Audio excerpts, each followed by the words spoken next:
I met a guy in the traffic jam at Camp Razor, and he flies those Paramotors. I think that's what it's called, I'm pretty sure. And so I got a little interview with him. If you didn't see it, here it is. Check it out. Pretty informative. These things are crazy. They go like 10,000 feet. Everybody sees these flying over their camp, and you wonder, that can't be safe. It's gotta be safe. Let's find out. This guy flies them. He's gonna tell us about them. Check it out. So this is a paramotor is what it's technically called. It's a Vitarazi 185 two-stroke. So this little 185 can go from 1,000 feet elevation to 10,000 feet elevation. No carb change, no adjustments, and it just rips. But for the safety aspect, a lot of people think, oh, what happens if your motor dies? You're just gonna fall out of the sky. But at that point, my parachute's already deployed and I'm just floating. But it's just like a dirt bike, you know.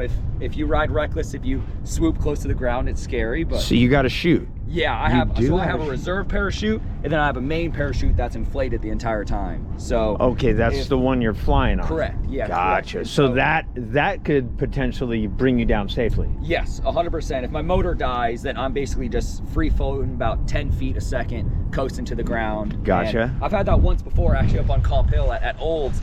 I was dragging my feet on the sand, got a little too close, and I had to kill the motor and land, and all people came around me. I just set back up and took off, and we were in the sky again. But crazy. Yeah, it's a different view. I've been coming here my entire life, and seeing the dunes from up top is it's probably worth the helicopter ride. I'm gonna say it is worth it. Someday I will buy it, but I am so scared of heights. I'm working my way up. I did do the Ferris wheel. Yep. Yeah, no, these things are rad. I mean, I've been 10,000 feet above the ground on some tiny little strings and a motor. 10,000 feet above the ground with a motor the size of one cylinder of a Banshee. And a bunch of little strings. This cylinder can't be bigger than that. Tiny. But it's Italian made. And it's belt driven. Yep. So everybody's ragging on my Can-Am. It's got a belt drive. Hey. Yeah, Can-Ams they're helicopter motors, Rotax. Yeah, these things are killer. Who makes this? Vitarazi. It's an Italian company. So they're from Italy. All they do is make flying engines. This. Yep. So they make the pipe, they make everything. They make this? Correct, the entire motor. So this frame is called a Parajet, the brand, Parajet Maverick. And then this motor is a Vitarazi. So this motor is it's the Ferrari right now. You have the other motors like a 303 and they're carbureted a lot bigger, but this thing's so compact, it works amazing, it really is a killer. Wow. I mean, it looks like a rush. I have skydived. Yep. I've skydived, and I'm scared of heights.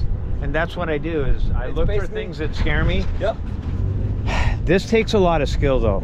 A lot of skill and confidence. This ain't something I can try, right? You'll find some people that want to try it out, but it's a commitment type thing. It's not just here, hop on, I'll give you a try. Oh, this ain't a weekender sport. No, this is a lifetime thing. Yeah, this is a sport I see myself doing for my entire life. I mean, I chase the sunset every night. The sun sets, I fly 1,000 feet up, and the sun rises. The sun will set 1,000 more feet, the sun rises. So it's when I skydived in Elsinore, and I could see the sunset in one direction, and I could see the reservoir in the other direction. But when I went down, the sun was already set. Yeah, if anyone's skydived, it's basically skydiving for 2 hours, because I can fly for about 2 hours straight. So this is your fuel. Correct. Yeah, I got 10 liters. They make a 15 liter, or I believe it's 15 liters, but I mean, even on my 10 liters, I'll last about 2 hours to 2.5 hours on a single flight. So what's funner, the car or this? This all day long. Oh. I mean, because sorry, Glamis. Above the ground or 5,000 feet above the ground. No Polaris sponsor for this guy. Well, it's great meeting you, boss. Hey, right on, man.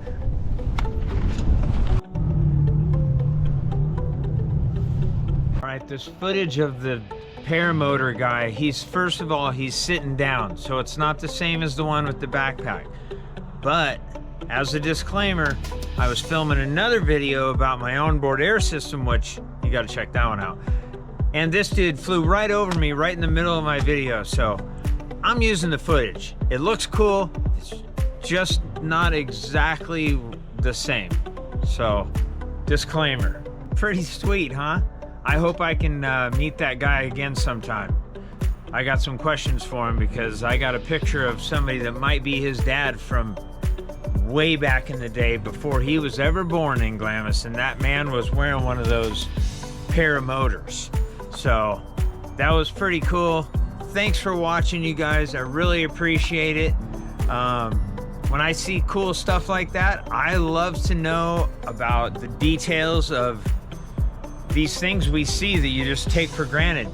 Well, I'm gonna go find out, and I'm gonna record it, and I'm gonna come back and show you guys. So some of them might be boring to you, and that's cool. God gifted you with a dip out button or whatever you gotta do.